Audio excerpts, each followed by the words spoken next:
सच्ची बात तो यही है ना भक्तों, बिना प्रेम के कुछ भी नहीं होगा। इसलिए भगवान से क्या होना जरूरी है? प्रेम। सबसे बड़ी पूजा क्या है? प्रेम। आप दिन भर भगवान के मंदिर में बैठे रहें पर प्रेम तो है नहीं, बैठे तो पूरे दिन है, तो क्या होगा बैठे से? इसलिए प्रेम जरूरी है, प्रेम चाहिए। एक पत्नी अपने पति से प्रेम करती है, उसका पति परदेश में होता है, पति परदेश में है, मिल नहीं रही है, बात भी नहीं हो पा रही है। जो सेना के जवान हैं वो तो महीनों महीनों तक अपने घर परिवार वालों से कोई बातचीत नहीं कर पाते। उनकी भी पत्नियां होती हैं, उनके भी बच्चे होते हैं, पर वो देश की रक्षा के लिए वहां बर्फ में खड़े होकर अपनी देश की रक्षा कर रहे हैं, माइनस टेम्परेचर में भी खड़े हैं और देश के लिए जूझ रहे हैं, शान से खड़े हैं, गर्व से खड़े हैं। उनकी पत्नी यहां है, वो अपने प्रियतम को, अपने पति को स्मरण कर रही है, याद कर रही है। भले बात नहीं हो रही है, भले संपर्क नहीं हो पा रहा है, पर फिर भी प्रेम है ना। और वो पति जो वहां पर खड़ा है वो भी काम देश का कर रहा है, पर प्रेम देश के संग संग अपने बच्चों से, अपने परिवार से भी उसके अंदर प्रेम है सबके प्रति। यदि सबके प्रति प्रेम दूर रहकर किया जा सकता है तो क्यों ना हम भगवान के मंदिर भले न जाएं, अपने घर पर हैं, जहां हैं वहीं रहें, पर प्रेम भगवान से वैसा ही बना रहे जैसा पत्नी का पति से बना रहता है, पति का पत्नी से, और पिता का पुत्र से, और पुत्रों का परिवार से, पिता से, माता से, सबसे, एक दूसरे से सब। आज ये दुनिया यदि बंधी है, संगठित है, तो केवल प्रेम के कारण। सोचो कि एक व्यक्ति के अंदर प्रेम ना हो तो बिखर जाएगी दुनिया। ये प्रेम एक चुंबक है, मैग्नेट, जो अपनी ओर सबको खींच के रखा है। यदि आज माँ को बच्चों से प्रेम ना हो तो पैदा करके छोड़ देगी, और फिर देखो प्रेम नहीं होगा तो व्यवस्था का क्या होगा? फिर कौन माँ अपने बच्चे को पालेगी? कौन माँ अपना दूध पिलाएगी बच्चे को? इसलिए तो पिलाती है क्योंकि प्रेम होता है। एक प्रेम ही तो है जो सबको सबसे बांध कर रखता है। प्रेम ना हो, सोचिए कि आपको आपके बच्चों से प्रेम ना हो तो फिर क्या होगा? फिर बच्चों का कौन पालन करेगा? कौन उसका मलमूत्र साफ करेगा? प्रेम है नहीं तो कौन साफ करेगा? वो तो प्रेम है, इसलिए करता है, सब करती हैं माताएं या सब करते हैं। आपका आपके बच्चों से प्रेम है इसलिए करते हो।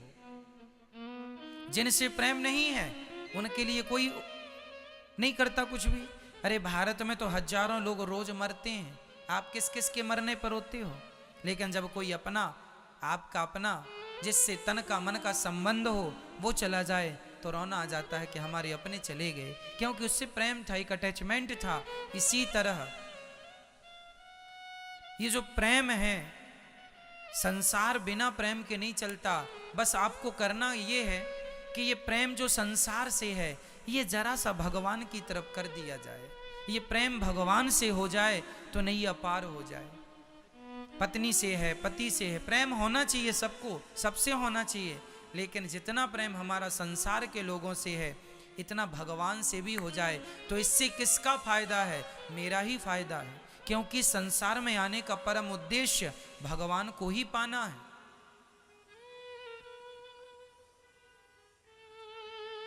है ना?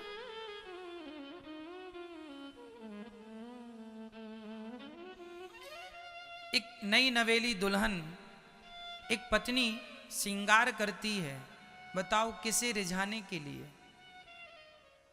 मेहंदी लगाती है, माहौर लगाती है, मांग भरती है, बिंदिया लगाती है, सुंदर सी साड़ी पहनती है, सुंदर चूड़ी पहनती है, पायल पहनती है, गजरा लगाती है, सारा श्रृंगार करती है। किसके लिए? किसकी खुशी के लिए? वो अपने श्रृंगार से केवल एक ही व्यक्ति को प्रसन्न करना चाहती है। 135 करोड़ लोग रहते हैं भारत में। यदि किसी स्त्री के श्रृंगार से सारे 135 करोड़ लोग प्रसन्न हो जाएं, बस एक उसका पति प्रसन्न ना हो, तो उसका श्रृंगार व्यर्थ ही माना जाएगा। उसका श्रृंगार सिर्फ उसके पति के लिए है। पति प्रसन्न हो गया तो सबकी प्रसन्नता की उसे आवश्यकता ही, बोलो, नहीं है। सबकी प्रसन्नता की उसको आवश्यकता नहीं है, सिर्फ पति की प्रसन्नता हो। उसी प्रकार हमने भी संसार में सबको प्रसन्न कर लिया, पत्नी को, पति को, परिवार को, बेटा को, बेटी को, पैसे कमा के सबको प्रसन्न कर लिया, लेकिन भगवान को प्रसन्न ना कर सके अपनी भक्ति से, तो सोचो इस धरती में आना व्यर्थ हो गया। सबको खुश कर लिया पत्नी ने अपने श्रृंगार से, अपने रूप से, लेकिन पति को प्रसन्न ना कर पाई। उसी प्रकार हमारे पति हैं भगवान। तुम हो एक अगोचर सबके प्राणपति, सबके प्राणपति भगवान है।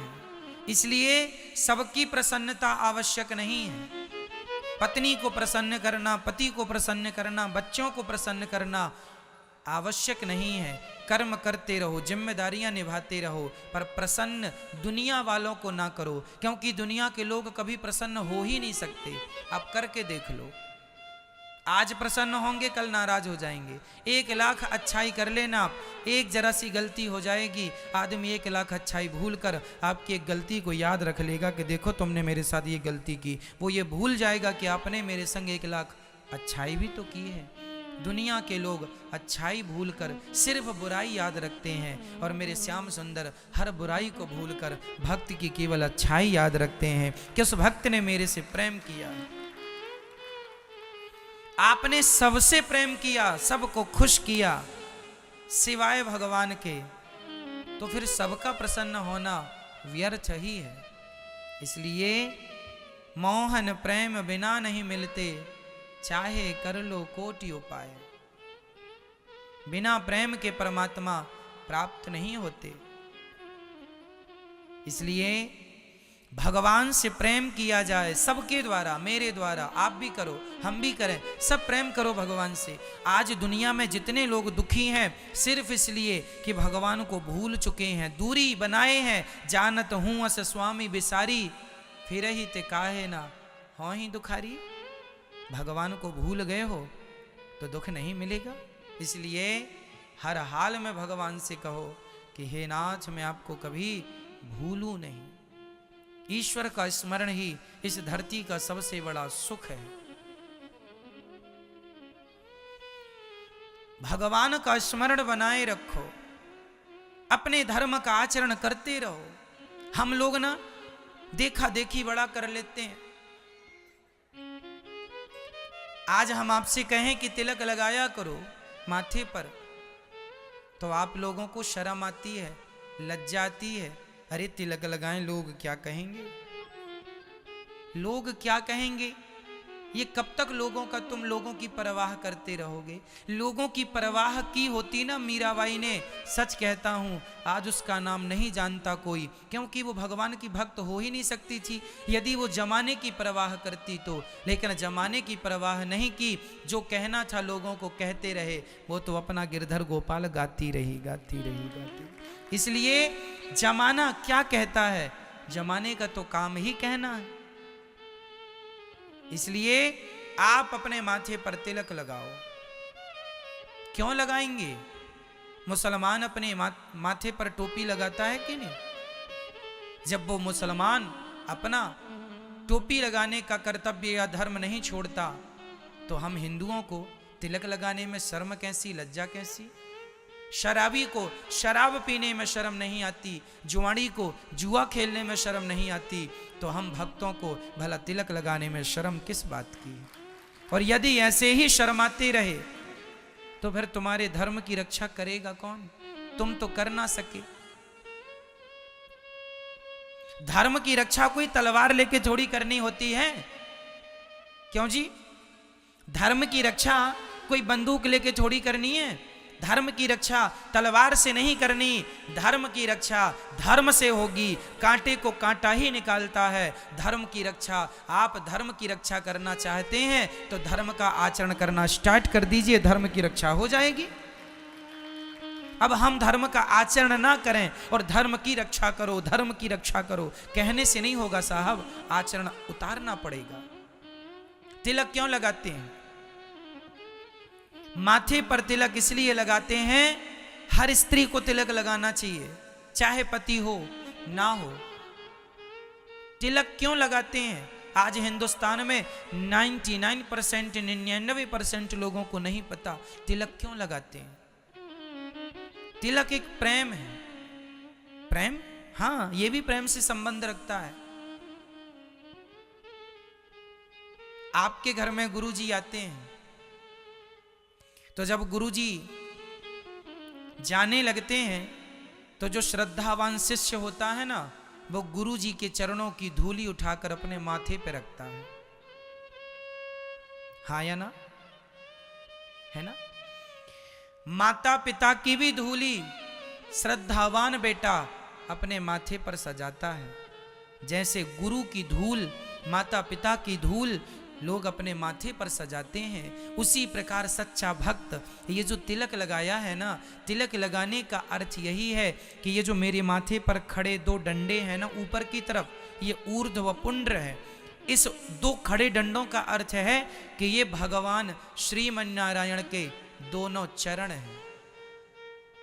मैंने तिलक इस भाव से लगाया है कि ये भगवान श्रीमन्नारायण के दोनों चरण है, और ये जो माथे पे ये नाक की तरफ नीचे ये चरणों को रखने की आसन है, और बीच में जो लाल है वो माता लक्ष्मी है। तो ये प्रेम है भगवान के चरणों से, इसीलिए तो मैंने उनके चरणों को माथे पर अंकित कर रखा है। ये तो यही तो प्रेम है। अब आप कहो, अब पत्नी कहे कि मैं अपने पति से बड़ा प्यार करती हूँ, बड़ा प्रेम करती हूँ, पर वो मांग बिल्कुल ना भरे, मंगलसूत्र बिल्कुल ना पहने। अब मंगलसूत्र ना पहने और मांग ना भरे और कहे कि मैं अपने पति से प्यार करती हूँ, तो साहब प्यार करती हो मेरी माँ, पर जो तुम्हारा श्रृंगार है वो अनिवार्य है। माथे पर सिंदूर हो, मांग पर, गले पर मंगलसूत्र हो, क्यों जी, जरूरी है।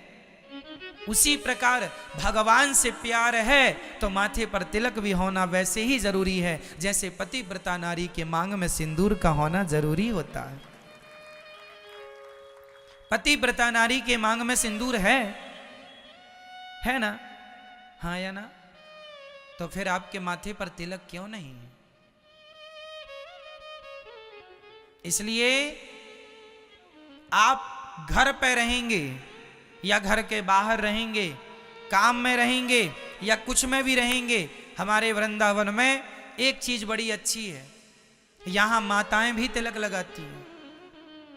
आपके गांव में, आपके शहर में तो कोई महिला तिलक लगाए तो पड़ोसन मजाक उड़ाती, अरे बड़ी मीरा बन रही है। इनको कह दिया करो कि हमें मीरा ही रहने दो, तुम सूप नखा बन जाओ, तुम्हें बनना है तो। हम मीरा बन रही हैं तो क्या बुराई है? यदि हम तिलक लगा रहे हैं इसमें किसी को क्या आपत्ति है? इसलिए वृंदावन की महिलाओं को आपने देखा ना तिलक लगाते।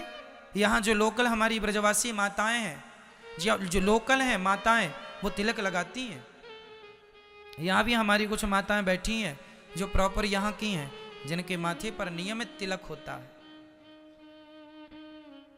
तो आप भी जरूर तिलक लगाया करिए। महिलाओं को तिलक लगाना है कैसा? पुरुषों को तो ऐसा तिलक लगाना। हम ये नहीं कहते कि हमारे जितना बड़ा लगाओ, छोटा सा 2 खड़े डंडे सफेद कलर के ऊपर की तरफ, नीचे आसन कर लो, बीच में माता लक्ष्मी।